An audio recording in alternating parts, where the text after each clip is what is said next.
la semana pasada. Yo se lo voy a poner en pantalla para que, nada, que me hagan las preguntas que ustedes entiendan que son necesarias, ¿sí?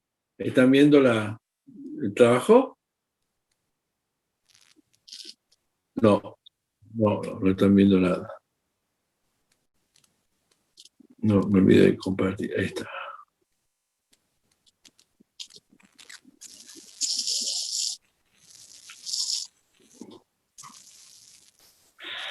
¿Ahí sí? Sí, Bueno, ahora sí. bueno. Bueno, no sé si ustedes han estado en la clase pasada, pero bueno, hablábamos sobre la necesidad de que ustedes definan qué es la economía, ¿sí? En general nosotros decimos desde la cátedra, y el libro de Blanco tiene un montón de definiciones, pero básicamente decimos que es una ciencia social que usa la matemática como modelos para desarrollarse, ¿sí? En general, esos modelos muchas veces fracasan, no porque los modelos sean malos, sino que por ahí son simplificados y no contienen una enorme cantidad de variables que tienen, que tienen las decisiones económicas de las personas y de las sociedades, ¿sí? Por eso también en la economía está vinculada con la psicología y con la sociología, ¿sí? Y la economía existe. ¿Por qué existe la economía? ¿Quién me puede decir por qué existe la economía? Más que por qué es.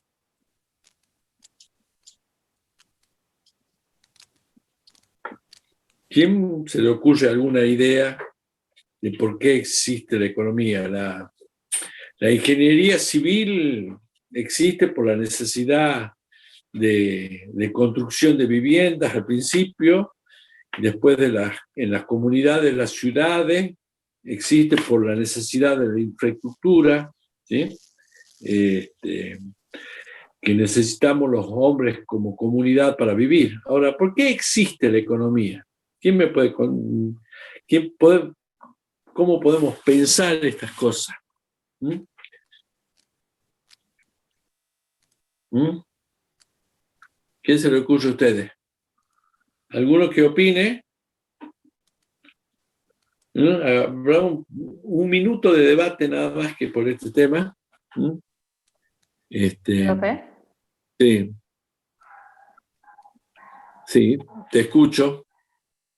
Bien, yo cuando lo desarrollé el TP, yo puse que como una sociedad tiene bienes y recursos, la economía lo que trata es estudiar el comportamiento de estas sociedades junto con sus individuos, cómo es que organizan, utilizan y producen esos bienes o recursos, pueden mediante las decisiones o cómo pueden sacarlo a su favor y algo Sí, pero así.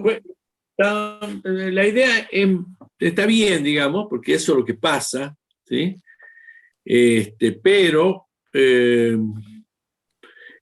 hay algo con los recursos que es particular. ¿Qué Los, pasa con los recursos? los recursos son limitados.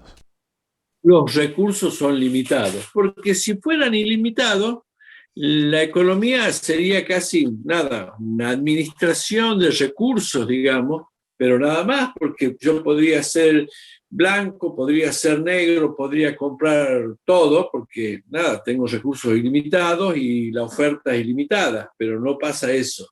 La economía existe porque hay recursos limitados, y esos recursos limitados, uno de los más importantes, como decíamos en clase, es el tiempo, porque si aún teniendo todo, bueno, la vida es finita, digamos.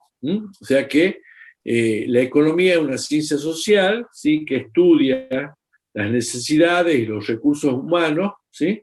Y cómo administrarlo en medio en medio de que estos recursos son finitos, ¿sí? Bueno, pero a mí me gustaría que lo pongan así como lo ha hecho su compañera con sus propias palabras, pero le den una leída al libro de Blanco, ¿sí? O a cualquier otro de los libros de la bibliografía. ¿Y qué has puesto vos en el punto 2 sobre los problemas básicos de la organización económica?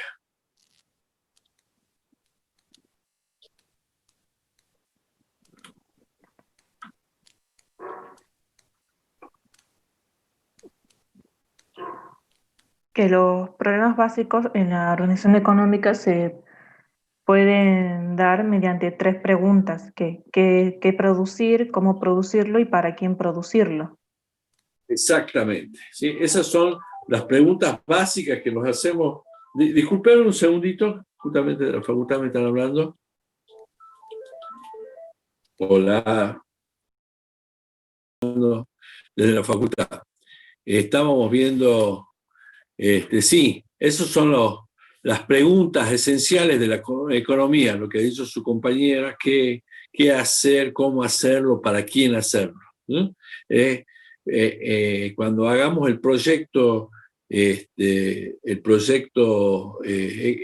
evaluación económica financiera de los proyectos, lo primero que vamos a preguntarnos es qué vamos a fabricar, qué vamos a hacer, qué servicio vamos a dar, cómo lo vamos a hacer, con qué tecnología, con qué recursos humanos, ¿sí? Y para quién, cuál es el mercado o porción del mercado que va a comprar lo que nosotros hagamos o los servicios que nosotros prestemos. ¿Estamos de acuerdo? Bueno, vamos a la tercera pregunta, vinculada a los factores,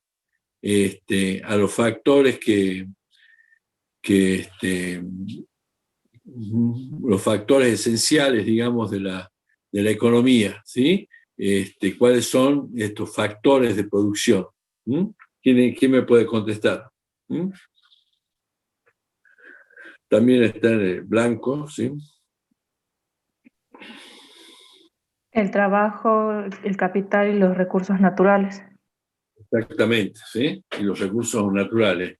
Históricamente los recursos naturales, y nosotros somos un país básico en ese sentido, los recursos naturales son esenciales, pero bueno, por ahí los otros factores son mucho más importantes que los recursos naturales en países desarrollados, ¿sí?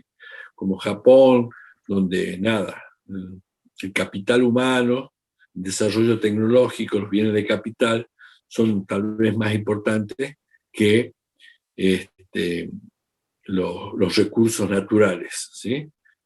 Nosotros producimos soja, los árabes producen petróleo, porque bueno, es como que tienen un regalo de la naturaleza, ¿sí? Pero bueno, esas evaluaciones cada vez son menos importantes con el tiempo. Profe, disculpe. Sí, Tenía una duda en ese punto, porque digamos, yo puse digamos, los tres factores de producción, un poco digamos, lo que es la definición de cada uno, y digamos, me fijé en las diapositivas que habían dado en clase y también ponen el tema de capital físico, capital humano, reserva de capital, iniciativa empresarial y agentes económicos. Tenía la duda de bueno, qué hacer con eso, si los tengo que no, poner. los otros también son factores, ¿sí? Esos son factores, sí. Los factores básicos son estos tres que hemos nombrado, ¿sí? Después, bueno, los otros factores son como factores complementarios. A ver, repetime lo que has puesto vos, porque... No, o sea, solo puse los tres factores principales con una pequeña Bien, pero definición. ¿qué es lo que decía en el aula que no me lo acuerdo de memoria? En las diapositivas del profesor también nombraban el capital físico, humano, reserva de capital, Bueno, iniciativa el capital empresarial y humano, agentes está económicos. bien. El capital humano es una variante de los recursos humanos, ¿sí? La mano de obra, ¿sí? Es la capacidad que tienen las personas para poder producir y desarrollar una cantidad de productos o servicios en el tiempo. el término capital humano es la jerarquía de ese recurso humano, ¿sí? De esa mano de obra. Ustedes están desarrollando un capital humano, ¿sí? ¿Por qué? Porque están estudiando para tener una cantidad de capacidades y competencias que exceden los recursos humanos. Digamos que es una variante de la mano de obra a partir del capital humano, ¿sí? Todo lo que es tecnología, los activos en tecnología, tiene que ver con todo lo que es los activos y los bienes de capital, o sea, tiene que ver con todo eso y es más profundo de lo mismo que estamos hablando. ¿Qué más te ha puesto? Capital humano, ¿qué más? Disculpame que... Capital físico y reserva de capital. El capital físico es las máquinas, ¿sí? Las maquinarias, los edificios, ¿no? Las naves, las industrias, digamos, ¿sí? Y la reserva de capital tiene que ver con nada, con la posibilidad de tener ahorros, digamos, ¿ves? Pero tiene que ver todo con lo mismo, nada más que con una distinta profundidad, ¿sí? Son análisis más profundos de una misma realidad que tiene que ver con la tierra, porque la tierra es un capital, ¿sí? Los recursos humanos, ¿sí? La mano de obra, ¿sí? Que es el desarrollo de esa mano de obra se convierte en capital, porque uno invierte, ustedes están haciendo un esfuerzo por invertir en la economía, ¿sí? En su economía personal, digamos. ¿Por qué? Porque ustedes van a tener una capacidad y una competencia distintas ahora de lo que tenían cuando han ingresado a la universidad. Y eso está asociado a los análisis que hemos estado haciendo en el trabajo práctico pasado sobre las incumbencias que tienen los ingenieros en sistemas. Bueno, el punto quinto era cuál era la economía mixta, qué es una economía mixta, ¿sí? Para eso deberíamos tener una idea cuáles son la economía capitalista, la economía planificada. Bueno, la economía mixta es una economía donde hay un tercer integrante, no es solamente el Estado y las empresas, sino existe el gobierno.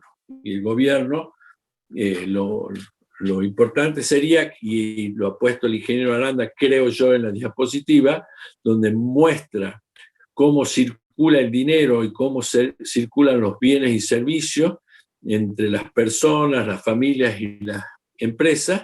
Y bueno, y en una economía mixta aparece el Estado también aportando servicios, ¿no es cierto?, a las personas y cobrando impuestos, tanto a las personas como a las empresas, para desarrollar, y ahí viene cuál es la función del Estado.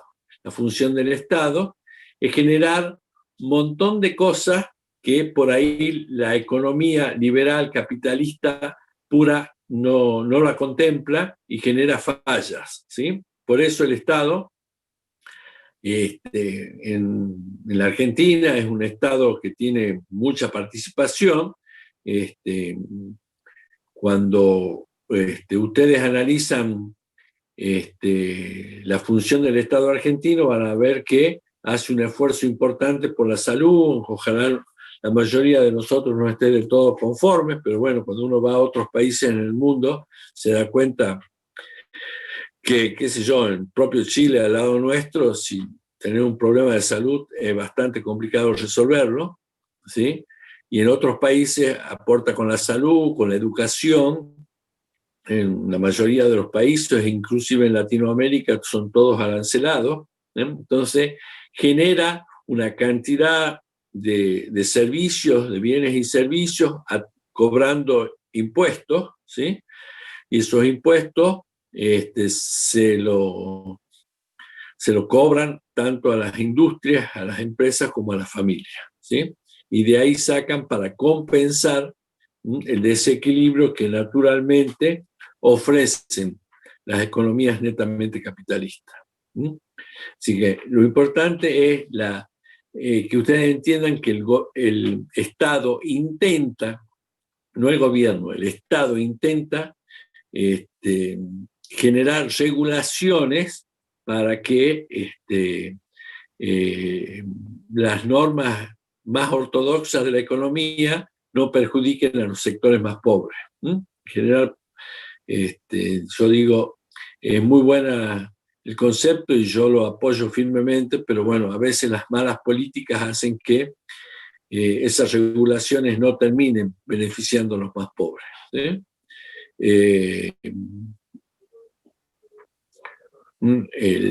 Ejemplos claros son este tema de los precios máximos, que vamos a ver bastante en detalle más adelante. O sea, el Estado dice, bueno, la leche no puede costar más de tantos pesos porque es un alimento esencial para los jóvenes y ancianos de las áreas más desprotegidas.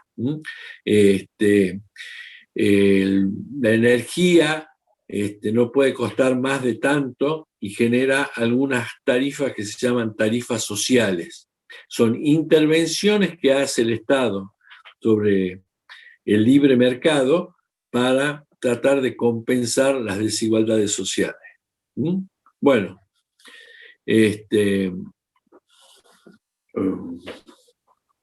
bueno, el punto 7 es cuestión que entren a alguna página de la Gaceta, del Clarín, y busquen cuáles son las economías normativas, ¿sí? Y ¿quién me puede decir qué es la economía normativa?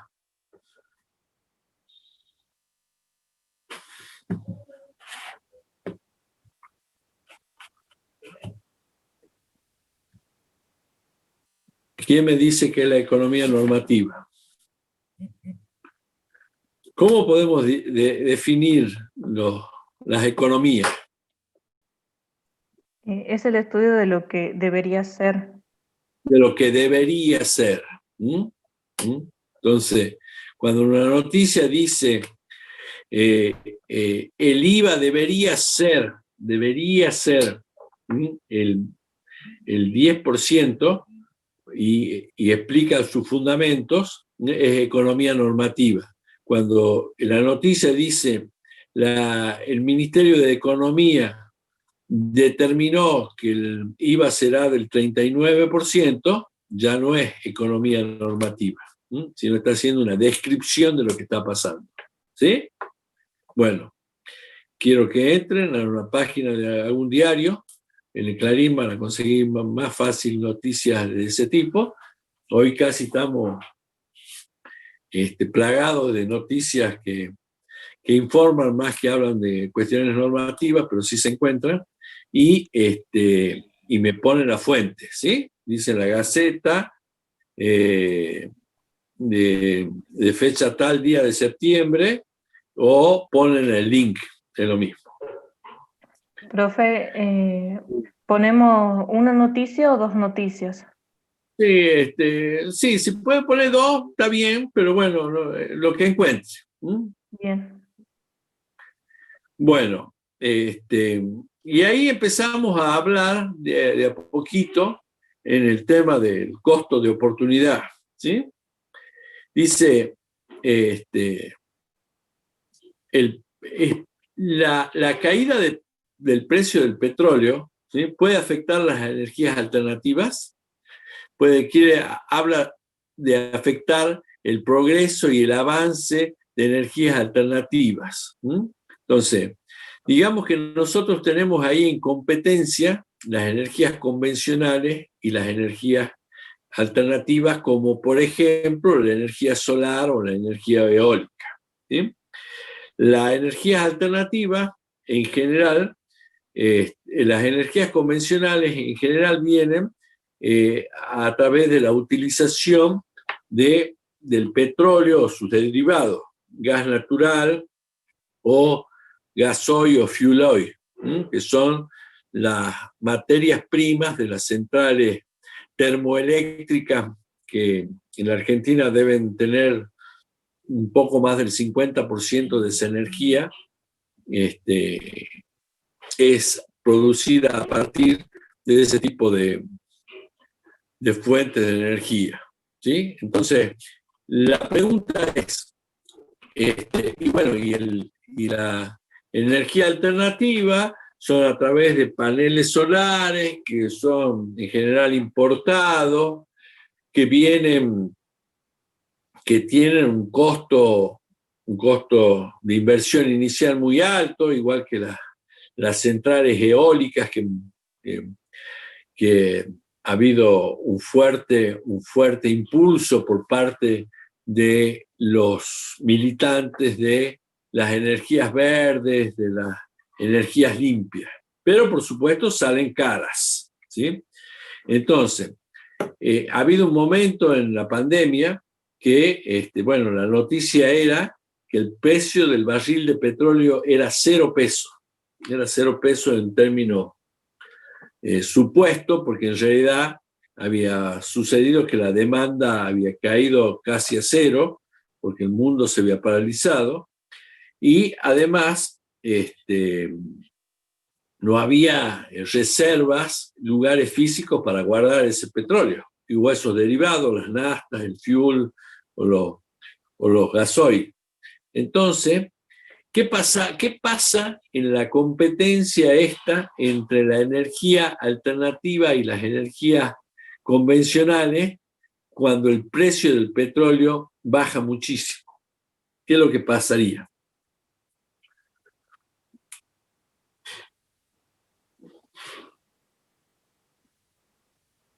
Se utilizaría más la energía, por ejemplo, que es producto Lo del que petróleo. pasaría es que comparativamente consumir energía convencional a base de el petróleo y sus derivados sería muy barata.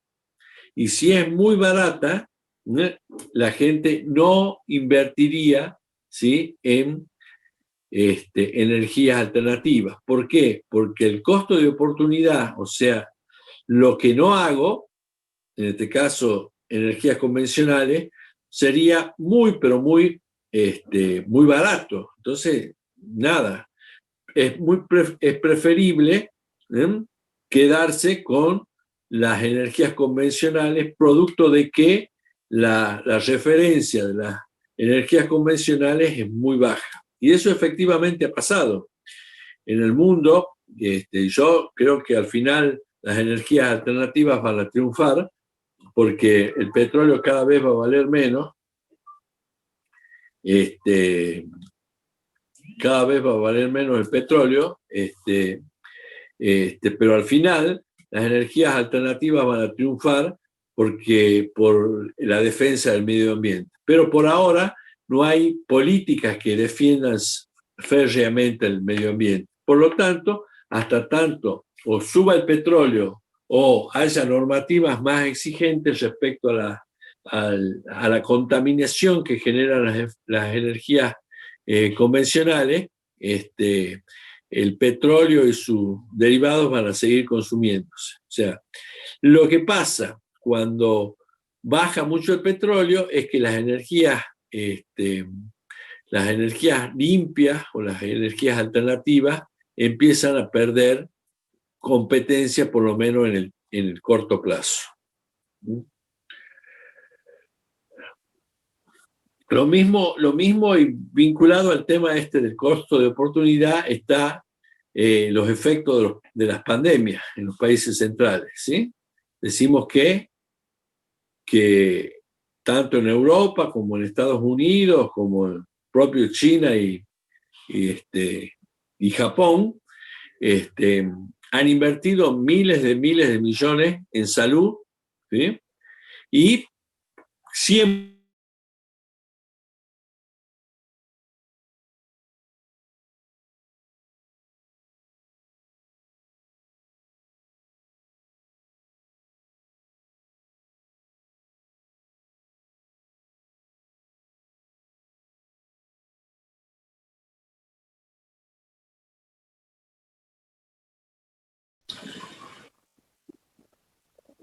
Hola, se me cortó, disculpen chicas.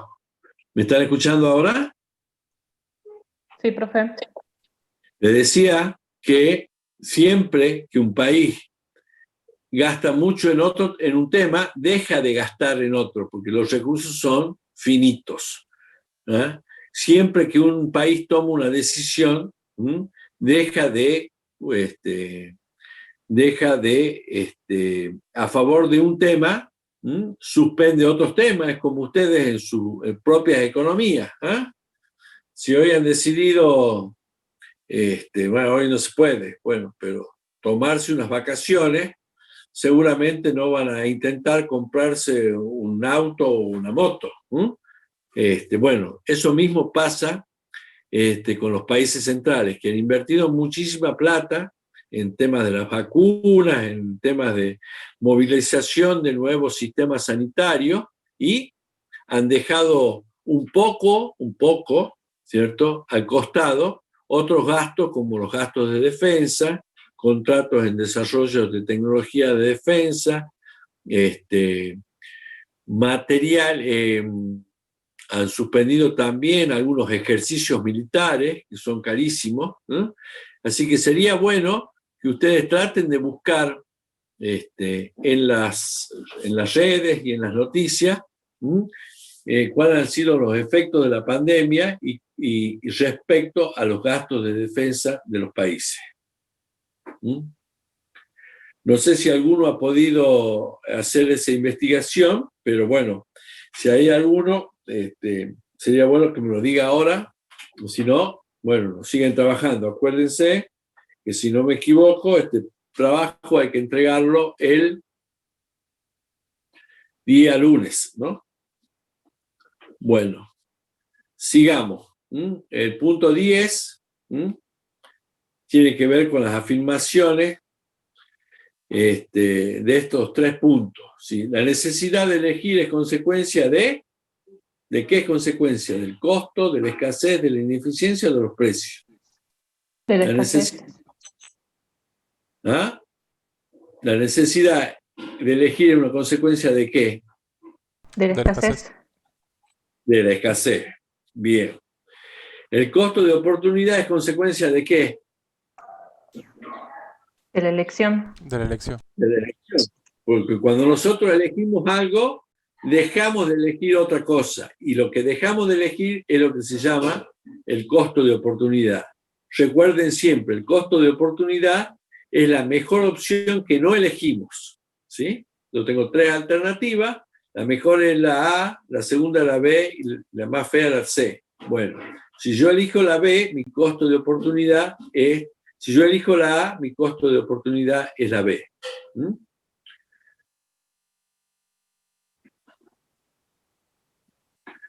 Se produce eficiencia ¿cuándo?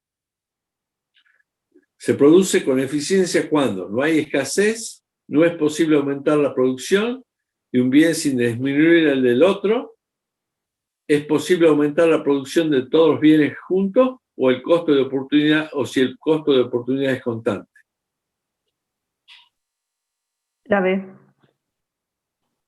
La B. Yo no sé si... Este punto en realidad lo van a entender un poquito más adelante, cuando hagamos costo de oportunidad, pero yo les hacía un dibujito los otros días, donde le mostraba la curva de oportunidades de producción, y eso veía que siempre que nosotros estamos sobre nuestra máxima eficiencia, o sea, tenemos todos nuestros recursos, supongamos que hacemos bicicletas y computadoras, ¿sí? Y estamos al máximo. Bueno, si decidimos hacer un poquito más de computadoras, ¿sí? Vamos a tener que dejar de hacer un poco de bicicleta, porque ya tenemos todos nuestros recursos ocupados. Entonces, en eficiencia, cuando estamos en eficiencia, siempre para producir algo más, tenemos que dejar de producir los otros bienes. Bueno, el punto 11 es tratar de explicar con sus propias palabras la ventaja absoluta y la comparativa, y bueno, sería bueno que intentemos, digamos, explicarlo con las propias palabras, ¿no? ¿Quién me decía quién era la ventaja absoluta?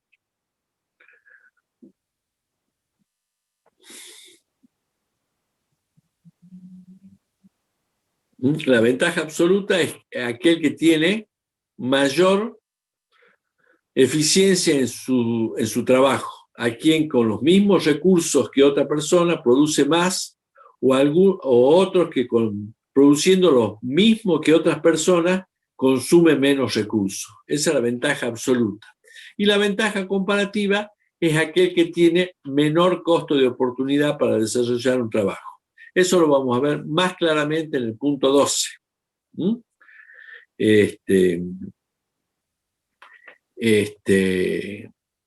Lo vamos a hacer al punto 12. Al 13 no lo voy a hacer porque lo van a hacer ustedes, ¿sí? Ya lo he hecho yo. Profe, por las dudas, no está compartiendo pantalla.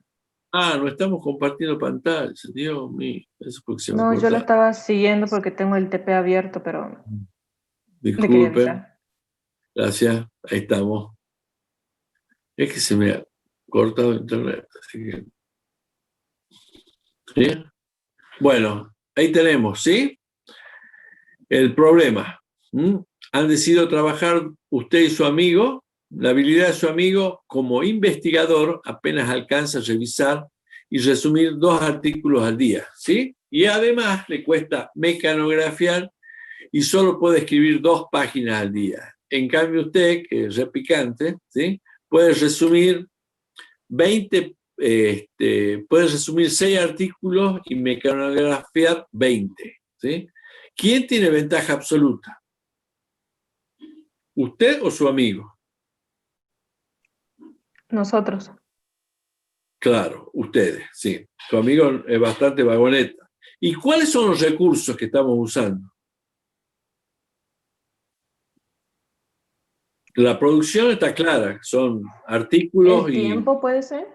el tiempo, el día, porque estamos todo unificando a un día. La habilidad de su amigo al día. Además le cuesta mecanografiar y solo pueden escribir 2 páginas al día. El tiempo es el recurso común, ¿sí? En cambio usted, entonces vamos a ver si sigo compartiendo. Acá tenía, bueno, el ejercicio de costo de oportunidad. ¿Están viendo la pantalla? Sí. Sí. ¿Sí? Entonces, su amigo hace 2 artículos por día, lo están viendo, ¿no es cierto? Sí, profe. Y hace 2 páginas por día. En cambio usted, 6 artículos por día y 20 páginas por día. Está clarísimo que ustedes tienen una ventaja absoluta porque producen más con los mismos recursos que su amigo. Entonces, ahí tienen la ventaja absoluta. En cambio, vamos a calcular los costos de oportunidad, ¿sí? Los costos de oportunidad de su amigo para hacer páginas, para hacer artículos, es, y así se calcula, lo que yo dejo de hacer dividido en lo que yo hago. Entonces, mi costo de oportunidad, el costo de oportunidad de mi amigo para hacer artículos son las 2 páginas que dejo de hacer para hacer 2 artículos. O sea que a mi amigo le cuesta 1 página cada artículo. Y a su amigo también para hacer páginas le cuesta un artículo por cada página. O sea, ustedes fíjense, lo que hacemos acá, lo voy a subrayar, ¿sí? ¿Sí? Lo que hacen acá ustedes es lo que dejo de hacer dividido en lo que hago. Lo que dejo de hacer, yo quiero calcular páginas, dejo de hacer 2 artículos para hacer 2 páginas. ¿Sí? Está claro cómo es el mecanismo. ¿Sí? Entonces, en cambio, usted para hacer 20 páginas, para hacer 6 páginas, deja de hacer 20 páginas. Estoy trabado. Para hacer 6 artículos, deja de hacer 20 páginas. Eso da 3,3 páginas por artículo. Y usted también, para hacer artículos, ¿sí? Deja de hacer, para hacer páginas, deja de hacer 6 artículos. Por lo tanto, está claro que acá nosotros podemos ver que su amigo, a pesar de ser más ineficiente, ¿sí? Comparado con usted, ¿sí? Su amigo tiene una ventaja comparativa porque su costo de oportunidad es menor.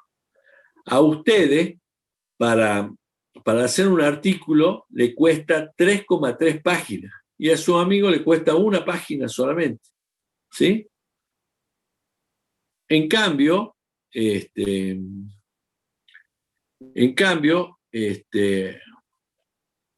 a usted le cuesta hacer solo 3 artículos por página, ¿sí? Y a su amigo le cuesta un artículo para hacer una página. Por lo tanto, la ventaja comparativa es de usted para hacer páginas y lo de su amigo para hacer artículos. Así que eso tendría que estar claro para que ustedes lo puedan desarrollar de la mejor forma posible. Usted hace artículos y su amigo hace páginas. Por eso existe el comercio internacional. Si nosotros somos tal vez más ineficientes que los Estados Unidos, que Alemania, en muchas cosas, pero tenemos ventajas comparativas. Por eso existe el comercio internacional. Entonces, nosotros haremos artículos y su amigo hará, nosotros haremos páginas y su amigo hará artículos. ¿Está claro? Sí. Bueno, vamos a volver al problema.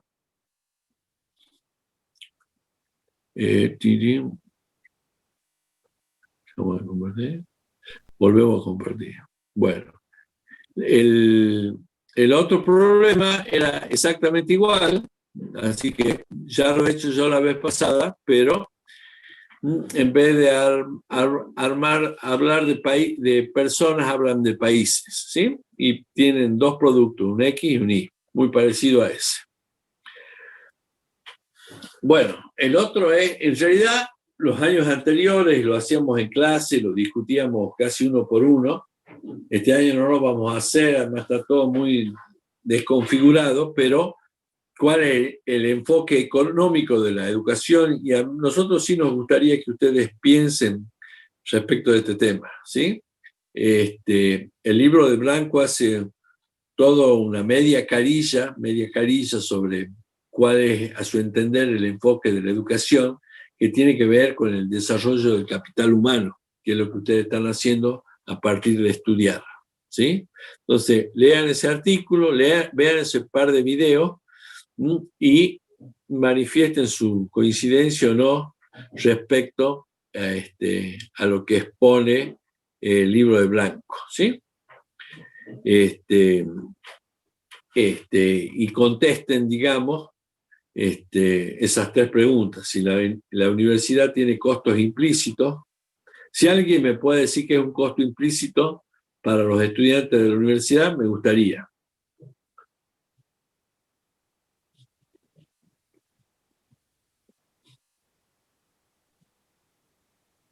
¿Nadie me puede decir?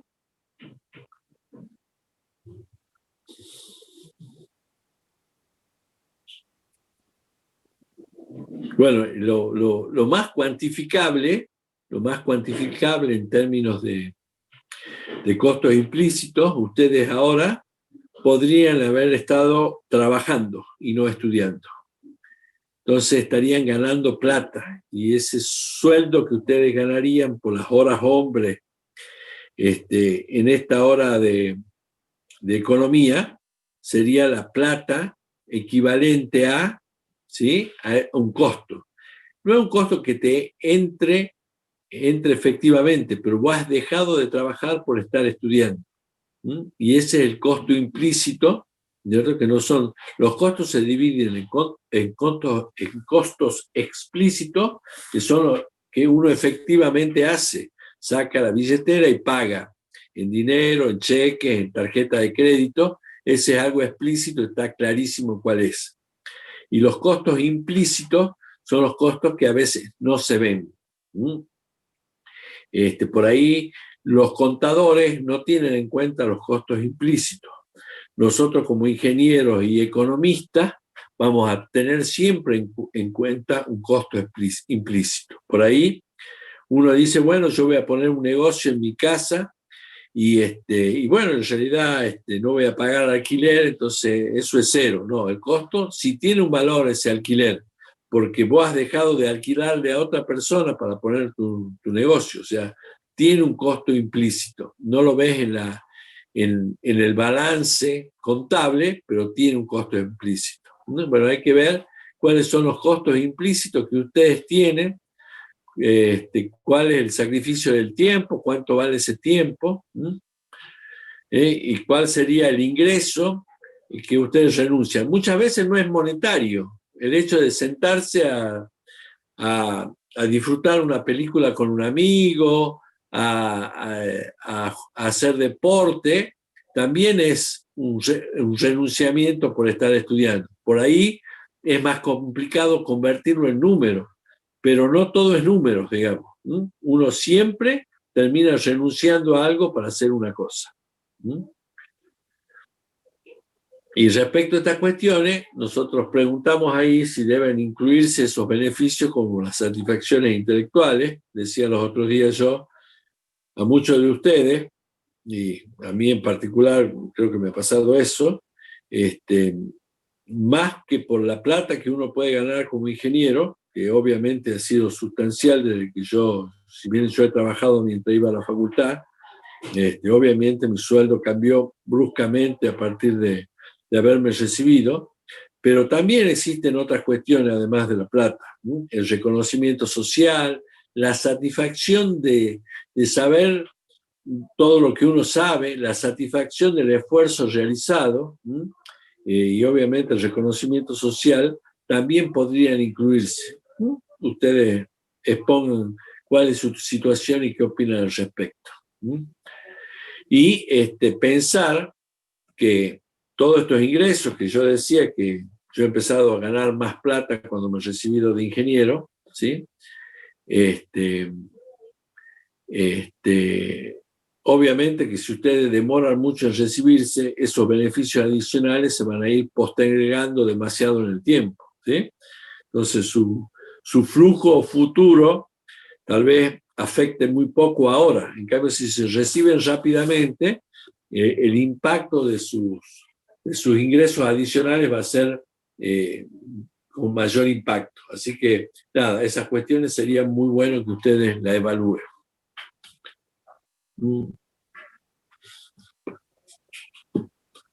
Y bueno, las últimas dos preguntas, la 15 y la 16, las dejo para ustedes, para que lo busquen en el libro, está claramente explicado.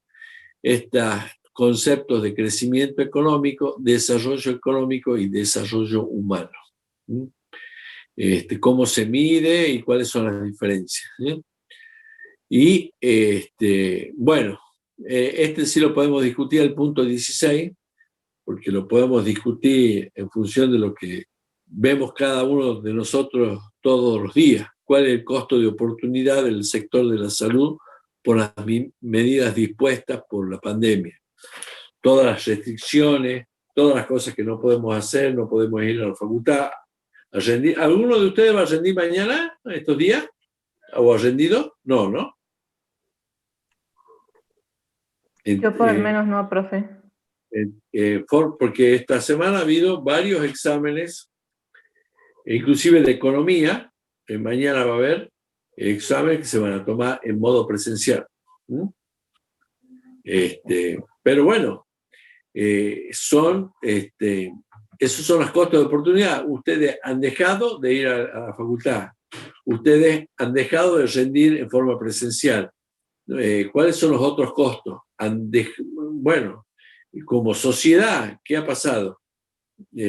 Hay un montón de gente que está muchísimo más pobre porque nada, todo el sector del turismo, de la gastronomía, el sector, no sé, algunos de ustedes me ayudan, el sector de las líneas aéreas, del transporte público de pasajeros, de corta y larga distancia, todo eso ha sido un costo de oportunidad, cosa que hemos dejado de hacer para atender la salud. No solamente en plata que hemos dedicado, sino las restricciones han impedido que hagamos otras cosas. Entonces, ¿cuáles son el costo de oportunidad? Son las cosas que hemos dejado de hacer para atender los temas de salud. ¿Está claro? Y sería Sí. bueno que ustedes lo describan. ¿Sí? Profe, podemos tener en cuenta también la salud mental de las personas que le está afectando el tema del encierro. Sí, sí, sí, podemos mencionar eso, la afectación emocional de la gente y a veces que no solamente es difícil tratarlo dentro de esta pandemia, sino que ha aumentado en forma importantísima las crisis, no solamente individuales, sino colectivas, familiares. Sí, sí, por supuesto que sí. Ha aumentado muchísimo cuestiones de violencia familiar, violencia de género, son todos daños o costos que estamos pagando por las medidas dispuestas para contener la pandemia. Que no significa que no haya que tomarlos y nada, simplemente decir esto es así y esto está pasando. ¿Sí? Bueno, quiero que ahora, no sé cuántos están, pero bueno, que me hagan las preguntas que necesiten. Yo contesto por pregunta ahora lo que ustedes necesiten.